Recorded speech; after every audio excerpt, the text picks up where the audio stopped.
Hi friends, కొబ్బరికాయ పచ్చడి ఎలా ప్రిపేర్ చేయాలో ఇప్పుడు చూపిస్తాను. కొబ్బరికాయలని కడిగి మంచిగా కోసుకోవాలి. ప్రిపేర్ చేస్తున్నా చూడండి ఫ్రెండ్స్. కొబ్బరి ముక్కల్ని కట్ చేసుకొని వాటిని నూనెలో వేయించాలి. కొంచెం అవి వేగే వరకు మనం ఎల్లిపాయలు తీసుకొని పక్క పెట్టుకోవాలి. వాటిని నూనెలో కొంచెం వేయించి కొంచెం బ్రౌన్ కలర్ వచ్చేదాకా వేయించాలి.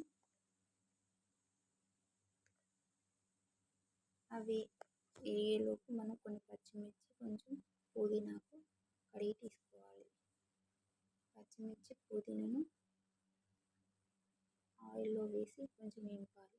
అందులోనే ఎల్లిపాయలు, జీలకర్ర వేసి పచ్చిమిర్చి, పుదీనా వేసి కొద్దిసేపు వాటిని కూడా వేయించుకోవాలి.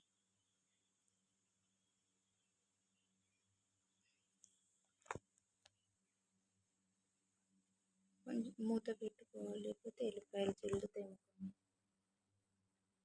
అవి కూడా కొంచెం కలర్ చేంజ్ అయ్యే వరకు మంచిగా ఫ్రై చేసుకోవాలి.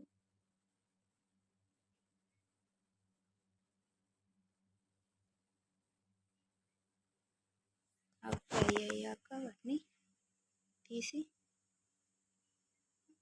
మిక్సీ గిన్నెలో వేసుకొని మిక్సీ పట్టుకోవాలి. ఈ పచ్చడి అన్నంలోకి సూపర్ ఉంటుంది. అలాగే దోశ, ఇడ్లీ, టిఫిన్లలో కూడా సూపర్ ఉంటుంది ఫ్రెండ్స్. ఒకసారి ట్రై చేయండి, సూపర్ అంటే సూపర్ ఉంటుంది.